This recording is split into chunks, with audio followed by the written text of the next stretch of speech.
This is my second video, so if you're really new to yoga or chair yoga of any kind, or if you're just getting back into a practice, I have another one literally called number one. You can go back and watch that one first and kind of build your way up.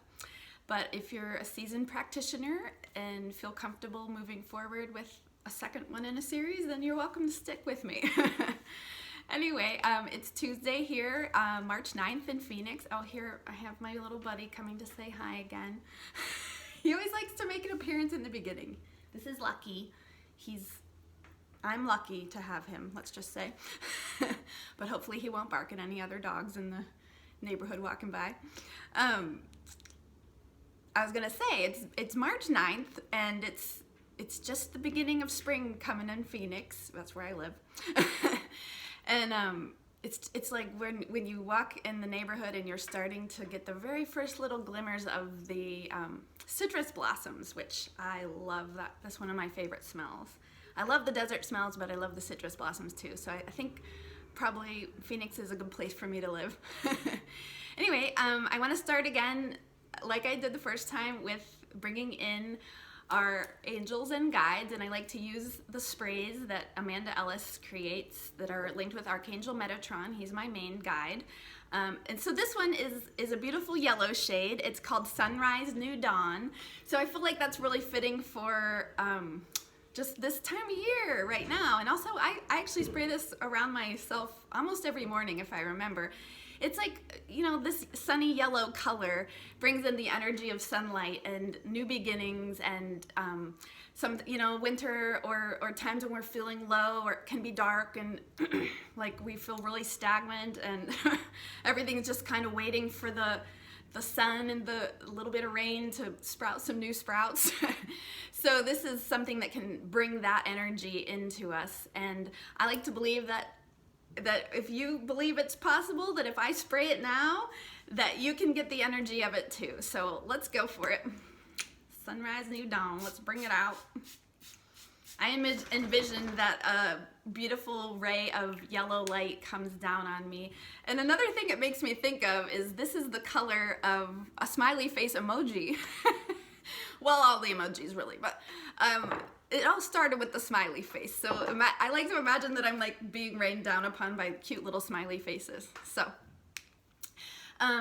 thinking back to our beginning chair yoga practice, I want to talk a little bit before we actually get moving. So I want to tell a story about how I had a private client that I went to her home a few years back, and she was in her 70s, or she might have been just like right around 70, but she had some injuries, which, you know, by that time in our lives, we've had injuries, to name a few things.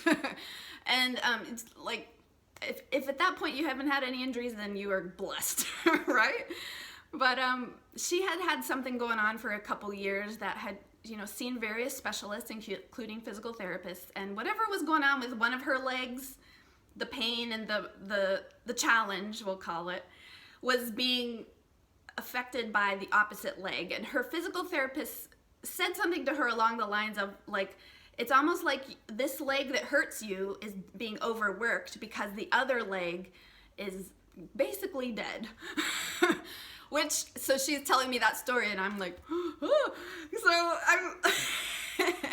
I'm always trying to work on body positivity and talking about and thinking about my body, like changing my thought patterns about my body in a positive manner so that I don't begin to believe that any negative thought pattern can kind of come out physically, right? Like, it's kind of like a self-fulfilling prophecy. Like if you call a child like, you're being a bad little boy over and over and over, they're probably going to start to be a little bad little boy, right?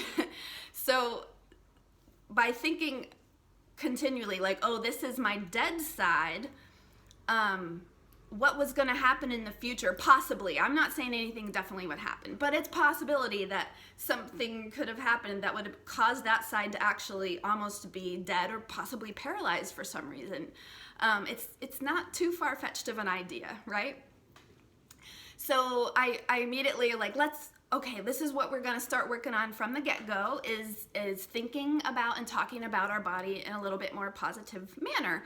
So I invite you to change your perception of that. So for my own personal example, I had a kind of really gnarly car accident when I was 17 years old. Hit the dashboard really hard. I probably should have not made it through that one, but I didn't choose that exit point on my life. I'm still here, and I made it. But the doctors at the appointments afterwards, because my knees were badly damaged, and I was still having a lot of pain in those joints for months afterwards. It's like such a hardcore injury.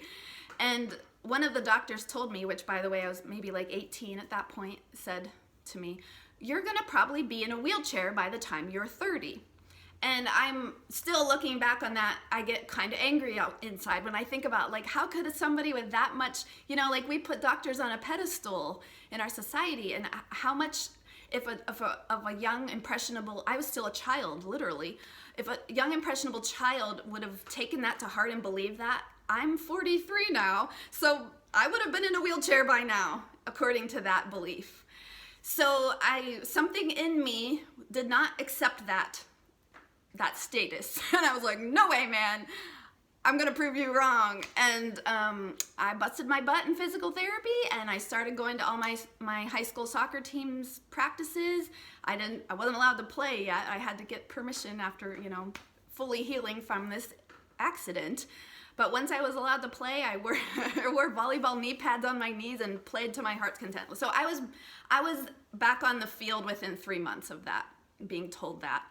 And I kind of attribute that to hope and a positive mindset. So not that everybody can make something like that happen, but that's just my experience.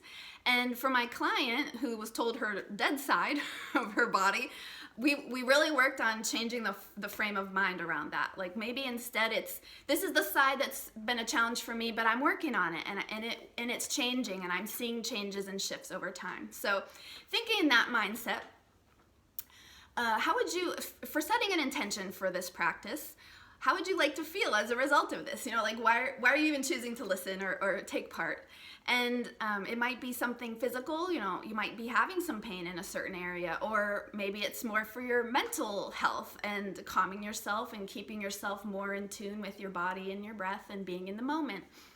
So take a moment and just maybe even close your eyes and allow an intention to come forth. Usually probably arrives pretty quickly. And see, once you come up with something, once something arrives, how do you rate yourself maybe on a scale from 1 to 10? Like, for example, if it's a pain that's bothering you, you would like to work with that pain, and you hope for a little decrease in that pain level. If your pain's at a 10, think of it as that would be the most horribly painful. 1 would be like, oh, it's like a mosquito bite or a mosquito landing on your arm. So where are you at right now? And this is just something to remember for the future. We'll come back to that at the end and kind of check back in. But setting an intention around how you hope to feel. So if you're feeling pain or maybe anxiety, or you're hoping to feel more peace or more comfortable in your body, let's verbalize that in the present tense as if it already is happening. Like, I am comfortable in my body. I am at peace. Something along those lines. So take a moment and repeat that inwardly so that you're almost writing it into your being. I always say in my classes, I'm writing it, imagine that you're writing it into all of your cells and into all of your DNA, like it's part of your DNA program. So hold close to that as we begin to move. So I'm going to move my chair back, and I would really recommend a sturdy, actually I wouldn't recommend, I say don't do it if you're in a chair with wheels or a swivelly chair, like an office chair. Don't do that, because it moves too much. You might become unstable and possibly fall out or hurt yourself. So get yourself a sturdy chair, like a dining room table chair. I might have to move my friend. I'll say beep, beep, beep, beep, little friend, so that you can see me. And like we talked about last time, we'll inch forward a little bit so that we use our bodily strength to keep us upright. He might not leave me alone for a little bit, but that's okay. So we have our angels with us. Let's also, part of our intention, dedicate our practice to someone we know and love who might need a little bit of help or loving support at this time. So if someone comes to mind, or even like I have my best little animal friend here, I might even dedicate my practice to a pet or someone, a being that you love. So imagine that you're sending all of the benefits of this practice to that loved one, and it's almost like that energy has a level of intelligence and it can help them in whatever way they need. So, all right, let's start moving, and let's get moving with our breath. Very similar to last time. We'll let our arms dangle, and then next time you breathe in, inhale and let your arms reach up high. And as you bring your hands together, let the exhale. Slowly bring your hands down through the midline, this middle center imaginary line in your body. Arms dangle back down. Inhale back up. Maybe move your head and your face along with it. Let your eyes follow your hands, and that'll bring your head to face down as your arms are at the bottom. Inhale up again. And then exhale down through the midline. Let your hands come to your breastbone, press your thumbs into your breastbone, and then give a little lift. So you'll see how that little tiny adjustment made me feel and look a lot taller. Or maybe not a lot, just a little. So let's bring our arms back down to dangle. And look, I have my friend to reach for. Imagine that you're reaching for something that's on the ground, and do this gently so that you're not, falling out of don't fall out of your chair on me, but reach one hand closer to the floor. The other one over here is going to come up a couple inches. Back to neutral. Reach your other hand down to the floor. The other one coming up will be higher. So you'll see it's like a tick-tock motion with your body. Go back and forth a couple times. So this is bringing into effect a quality of side bending into our torso. And you're not going to necessarily go as far to the side as I am. I'm just kind of demonstrating. You're going to keep it safe for your body and where you're at today. And if you ever feel unstable or unsteady, make it smaller, do less. You don't have to be an A student. Just do your best, right? Every day is a little different. Our best changes from day to day. So coming to a stop, we'll take that a little deeper. So if you need to inch over a tiny bit on your chair, bring one hand to the chair seat. The other one is going to drape up and open over. Now lean into your bottom hand and take that side lean so that your arms drape over. And then back up, and then change sides. So scooch over a tiny bit, lean into your bottom hand, arch up and over. Good. And I'll do one more time on each. First hand down, second arm up, and return, come back to neutral, scooch it a little bit, do your second side, second time. Good, back to neutral. Make sure you're back in the center of your chair, feet flat on the floor. Should have said that in the beginning. Feet are directly under your knees, and your knees are extending straight out from your hips. So instead of being out wide or together, they're just straight ahead. Hands on your knees, cup your kneecaps. We'll do our cat-cow. This is very similar to last time. Same thing. So tuck your tailbone under a little bit, round your pelvis back. The middle of your back gets closer to the back of the chair. Shoulders begin to round or move away from each other. Chin tucks and your whole back is rounding. Let's breathe in right here. And as you're exhaling, come back to upright. Slide your hands back toward the creases of your hips. Pull the bent elbows back. Let your chest glide forward. So here you're tilting your pelvis back so that your tailbone's facing more toward the back of the chair. Lift your chin and you're arching your back a lot. That's our cow. Next, inhale. Forward, round, hands slide forward, rounding your back. Exhale, hands slide back, elbows back, heart open, chin lifted, cow. So inhale and exhale. Inhale, round, exhale, arch, maybe one or two more times in each direction, you decide.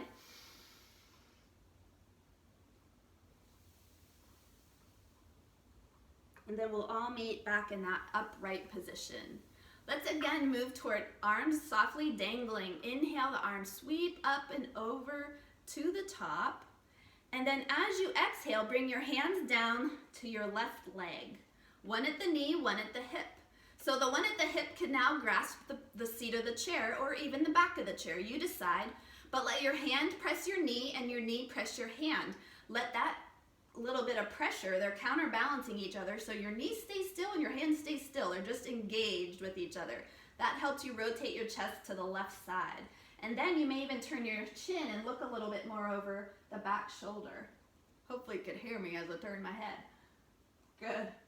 And then as you release, let's inhale and sweep the arms back up to the beginning position. Exhale them over to the right, knee and hip to start, then the seat of the chair or the back of the chair, knee and hand working together, helping you turn. Rotate your chest a little bit, rotate your chin a little bit back. I'm gonna just look at you and say hi. Good, next inhale, reach up and over. One more time on each side. Exhale left, rotate and turn. Inhale through center. Exhale over to the other side. Ooh, I just had a little crackies. I don't know if y'all heard that. Back up, hands together, down through the midline, press into your chest, lift your heart a little bit, let your shoulders relax down away from your ears and draw toward one another on your back. Good. Feel as if you're kind of stacking your shoulders over your hips into a nice, tall, seated position. Good. So hands are soft. We're gonna do a little more with our legs today. Last time we did mostly our back and arms. So we're gonna pivot ourselves at an angle so that the corner of the chair is we can put our hand there and hold the corner. So I have one hand on each corner and I'm turned kitty corner, right?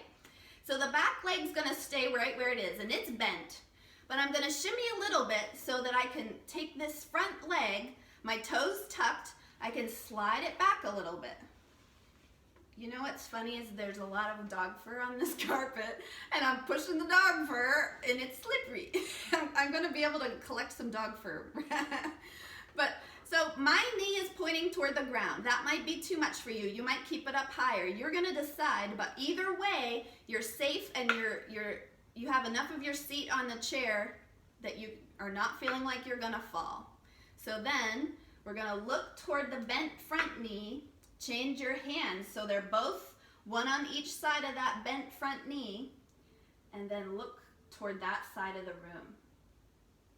So this would be kind of like what in a traditional standing yoga class we would call a warrior one, but in seated. So you're doing a warrior one variation. Good job. All right. So do you want to play with that a little bit? You might keep both hands down, or if you feel safe, make sure you feel safe and stable. Maybe one arm reaches high. You can keep your gaze straight to the side wall or even look up. And then go back down and we'll come back to the middle. Back to the starting position. I like to do a little jiggle out in between things. So I'll jiggle my feet, do a little stomp, stomp, stomp with your heels, and then rotate other directions. So first I'm kitty cornered on the chair. My hands are one on each corner, but then I'm gonna shift my hands. They're on the leg that's in the back now. I think I messed up the first side saying front and back, but I'm thinking of the one that stays lifted of the front leg. So this leg that you see closer, or the one that's further away from the back of the chair, is gonna tuck the toe and slide back, knee dipping. So my leg's hanging off the front of this chair a little bit, so I'm gonna make sure that I'm stable in my back toe back here, and knees hovering over the ground, so you're engaged a little bit. Try and keep almost like a line of energy from your bottom knee all the way up this leg, all the way up to your shoulder, even up to your ear. So you're holding on, one hand on each side of this leg up that's still on the chair, and do you want to maybe lift one arm? Lift it up high and reach, or keep it on the chair, your choice. You can keep your gaze straight or look up. And then look back, forward and down as your hand releases and you spin back to the neutral position. Good.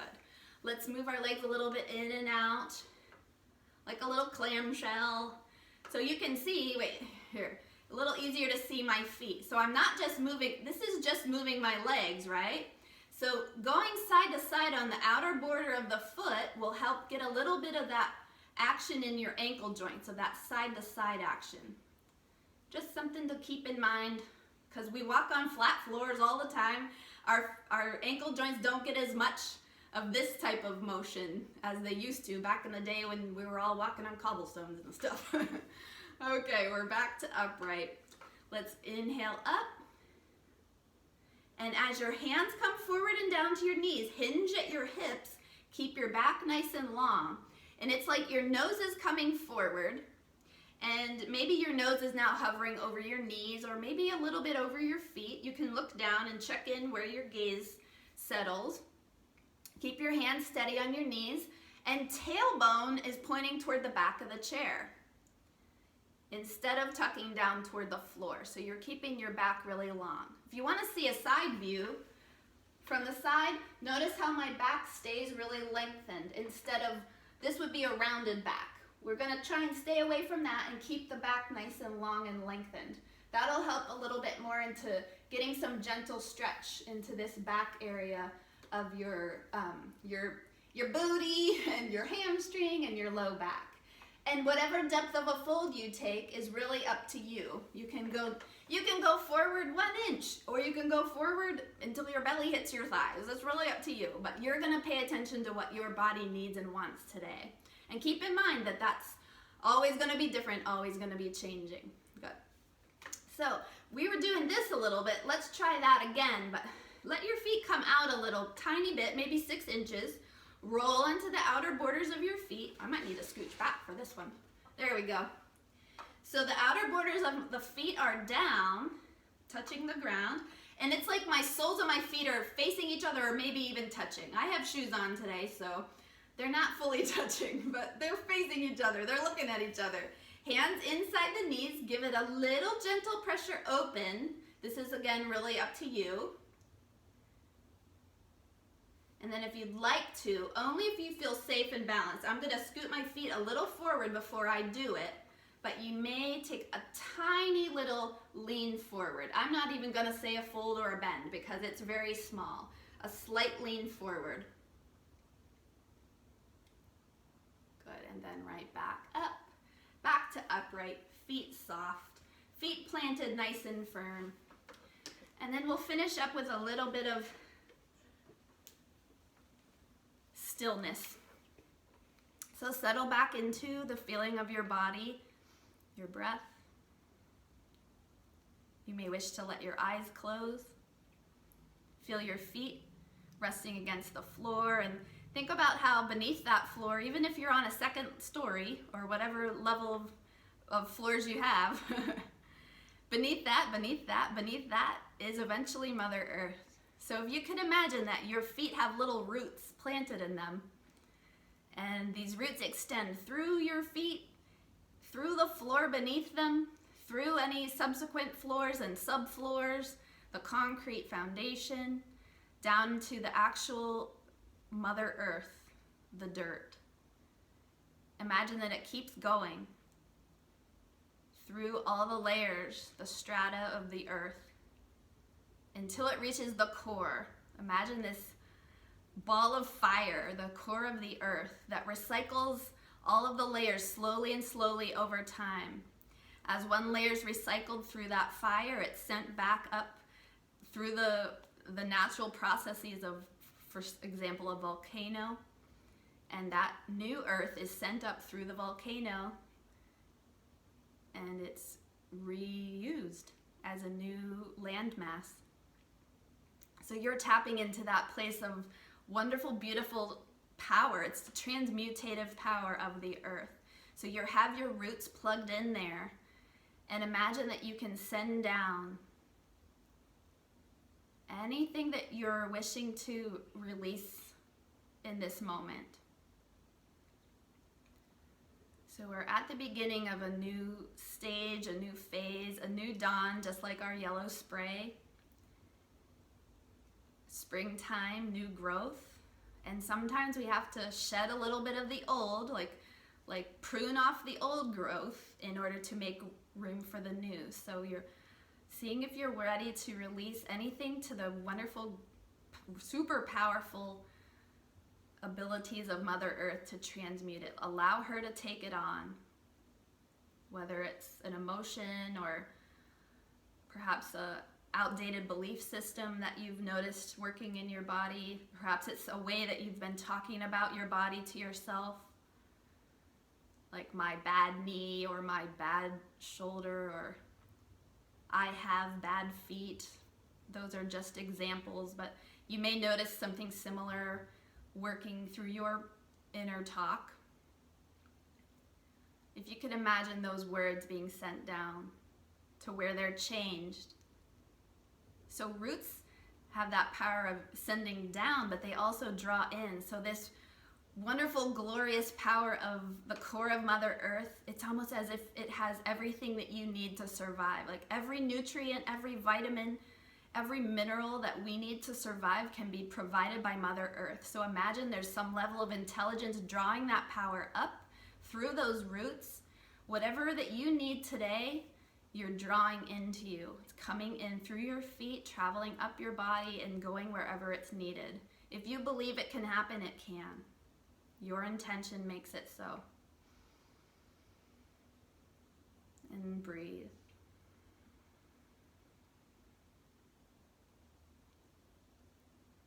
And if you'd like to imagine your roots slowly withdrawing back through all the layers of the earth, back through the floor beneath you, back into your feet. Wiggle your toes a little bit. Maybe even gently tap your toes on the ground, like you're waking yourself up again from this little bit of stillness. Move your hands, move your fingers, tap them on your thighs. Chin tucks. Roll one ear to the shoulder, and then the other way. Back through the center and lift. As you lift your face, slowly let your gaze open, your eyes open. And I'll finish up with, I'm so excited about this. I have a new card deck. I'm gonna send you off for the day with a message from, this is a brand new deck, the Archangel Oracle cards by Diana Cooper. So y'all know that I work with Archangel Metatron, and my main teacher is Amanda Ellis, and she has a wonderful, beautiful deck called the Metatron, oh geez, now I can't remember the full name of it, but it's an Oracle card deck linked to Metatron. That's my favorite deck of all time. But this one's new. This is literally the first time I'm opening it. So you get the inaugural edition. There's the book, I'll set it aside, but oh my gosh, I bet these cards are gonna be, you know, when you might not know, but when you first get a card deck, it's kind of like the cards stick together a little bit. Let's see what angel wants to send us off on a message today. So this is how I clear my deck. I'll shuffle it a little. Oh, I have it upside down. I like to, sometimes a card will jump out and I'm like, oh, I guess that's the one. Or sometimes nothing's happening jumping out wise and I just pick one. So this is the first time it's ever been shuffled. It's so exciting.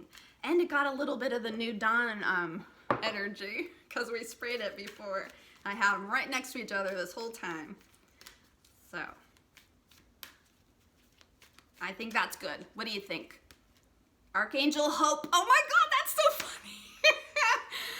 I was just talking about how, you know, at the beginning, the new dawn, the sunrise energy, springtime, it's like new hope. And it's really, it really matches what we're kind of working with right now. This beautiful yellow, and there's a rainbow. Like springtime, we get rain and rainbows, and look at her beautiful angel wings. I feel like she's like the epitome of spring. It says, look for a cosmic gift and remember you deserve it. So let's bring ourselves back to, oh, should I check out the book and see if there's anything I need to tell ya? H-O, here we go, hope.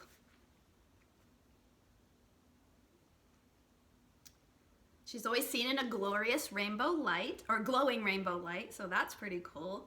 As her name suggests, she brings hope at the end of a challenging experience. So there might have been something challenging that you've been going through lately. I mean, it's almost the 1 year of anniversary of something that I will not name. You know what I'm talking about. And we could all use a little bit of hope right now. So let's think about how this has been a challenging experience. Hopefully, everything's moving in a totally new path, a totally new direction. We have a little bit of hope. So bring yourself back to your original intention. How did you rate yourself? So if you were working with a pain level or a level of a possible anxiety, whatever it was, your mental state at the time, when you rated yourself on the scale of 1 to 10, tune back in for a moment, maybe even close your eyes, and see where you're at right now. Is it the same? Is it even half of a point better?